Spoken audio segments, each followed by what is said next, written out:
ఇచ్చేయండు. అప్పుడు ఔరంగ్, ఇప్పుడు ఈ నారంగ్. తెలంగాణ వచ్చిండు పిలిబిడ్డ, బయటకు వచ్చిండు పార్లమెంట్లకేని. ఈ వక్ఫ్ చట్టం ఉంది చూడు, మొత్తం నాశనం పట్టించేస్తుంది, భూములను అన్ని గుంజుకొని మా మస్జిద్లను మాకు దూరం చేస్తుంది, ముస్లిమ్స్లా దాన్ని అడ్జేసేస్తుర్రు, ముస్లింలకు ఇది తీవ్రం అన్యాయం జరుగుతున్నది, ఏ ముస్లిం దీన్ని ఒప్పుకోడు, మీరు మా ఆస్థాను అడ్జేసేస్తుర్రు, మా నమ్మకాన్ని తుంగలు దొక్కుతున్నారు, ముస్లింలు అనేటోళ్ళు దేశంలో ఎట్లా బతకాలా అని చెప్పి నట సార్వభౌముడు తెలుసు కదా నీకు. ఎందుకు చెప్పాలా, ఎందుకు చెప్పాలి? బయటకు వచ్చి అని రుతాడు, ఆ వైలేషన్ ఈ వైలేషన్ అని రుతాడు. మంచిగా జేపీసీ మీటింగ్లు అందరితో కూర్చొని చాయ్ బిస్కెట్ తింటున్నాడు కాకా. చాయ్ బిస్కెట్ వీడియో చూడరు, సోషల్ మీడియాలో వైరల్ అవుతున్నది అది. అరే మీ కౌమ్కి నువ్వు చెప్పుకో, బయట ఎట్లయితే మాట్లాడతావు మళ్ళీ లోపల సంసద్ మే ఐసీ చరైతా కాదు, నువ్వు ఎన్కాష్ చేసి బతుకుతున్నావు ముస్లిం నమ్మకాన్ని, ముస్లింల నమ్మకాన్ని ఎన్కాష్ చేస్తున్నావు. అసలైన క్రెడిట్ చోర్ నువ్వు. Coming to the point, Asaduddin Owaisi ఏమనంటాడు, వక్ఫ్ను నువ్వు తీసేస్తానంటే మా మతాన్ని నువ్వు అవమానిస్తున్నట్టు, మా మతం మీద జులుం చేస్తున్నట్టు. ఐసా నై చలేగా, యా జులుం నై చలేగా, మేరా మస్జిద్ మే छीनने नहीं दूंगा, एक इंच भी छीनने नहीं दूंगा. అరే బాబా, మస్జిద్ కి తో బాత్ హీ నహీ ఆయి ఇధర్. ముద్ద ఎక్కడ ఆగిపోయింది తెలుసా? వక్ఫ్ దగ్గర ఆగిపోయింది. Illegal land occupation or to that matter position మీద ఆగిపోయింది.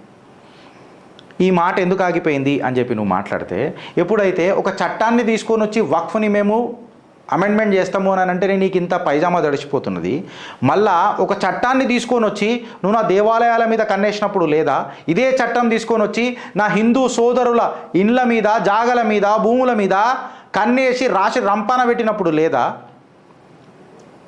అసలు వక్ఫ్ అంటే ఏంది ఫ్రెండ్స్? జనరల్గా ఎవడైతే ఇప్పుడు నేను ఒకటి ఉన్నా, నేను సొంతంగా సంపాదించుకున్నా, నా పేరు మీద ఉన్నది భూమి, దాని తర్వాత నేను చచ్చిపోయిన తర్వాత అది నేను వక్ఫ్ చేయాలని చెప్పి ఒక వీల్నామా రాస్తే అది వక్ఫ్ పోతుంది.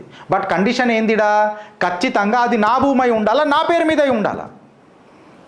అరే వీళ్ళు బాగ్దా గజదంగల లెక్కొచ్చి భూములు ఏమన్నా నగలు నట్రలు ఏమన్నా తీసుకొచ్చిరా, మనం దోసుకొదోపిర్రా ఈ నా కొడుకులు. ఈడనే కాదు సంపాదించుకున్నది.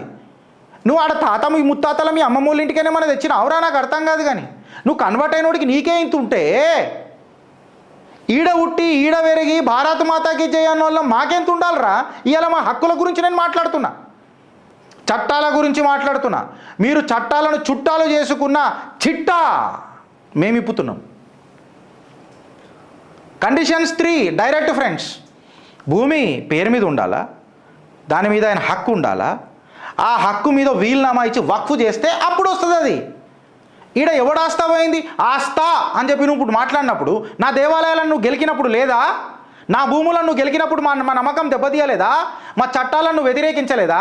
ఇది ఎక్కడి చట్టాలు రా నాయనా అని చెప్పి కోర్టులే పరేషాన్ అవుతున్నాయి. అందులో సవరణలు అనగానే నీకు సంకల సగోడీలు వేస్తున్నాయి.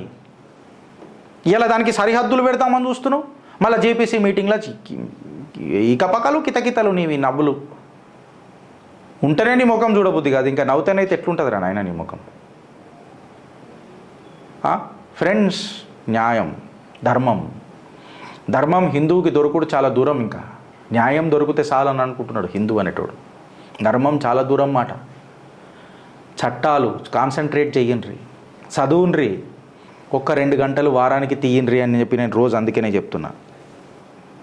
సేమ్ కేస్ సుప్రీంకోర్టు ఇంకో మాట మాట్లాడింది నిన్న. ఏమనన్నదంటే ఇక చాలా అయిపోయింది, ప్లేసెస్ ఆఫ్ వర్షిప్ యాక్ట్ మీద చాలా అయిపోయినాయి, మస్తు కేసులు వస్తున్నాయి, దీని మీద ఏదో ఒకటి డిసైడ్ చేస్తా, ఫ్రెష్ పిటిషన్స్ మనం తీసుకురావద్దు, దీని మీద మనం కొత్త ఫ్రెష్ పిటిషన్స్ యాక్సెప్ట్ చేయొద్దు, అనవసరంగా మీరు లోవర్ కోర్టులలో సర్వేలు ఇస్తుంటా అంటే ప్రాబ్లం అవుతున్నది, దీని మీద ప్రభుత్వం ఏదో ఒకటి తీయాలా, కేంద్ర సర్కారు మీద కూడా ఒత్తిడి తీసుకురావాలా అని చెప్పి ఇలా సుప్రీంకోర్టు మాట్లాడిన మాటలు మీకు నేను గుర్తు చేస్తున్నా. అశ్విని ఉపాధ్యాయ అండ్ సుబ్రహ్మణ్య స్వామి ఎక్సెట్రా వీళ్ళందరూ 2-3 కేసులు ఫైల్ చేసిన సంగతి మనకు అందరికీ తెలిసిందే. సో దీని మీద డీటెయిల్ డిస్కషన్ రావాలి అండ్ కేంద్ర సర్కారు కూడా తన రెస్పాన్స్ అనేది ఫైల్ చేయాలా. నవ్ ఇనఫ్ ఈజ్ ఇనఫ్ అని చెప్పి సుప్రీంకోర్టు చెప్పింది. ఇది చెప్పిన తర్వాత ఒక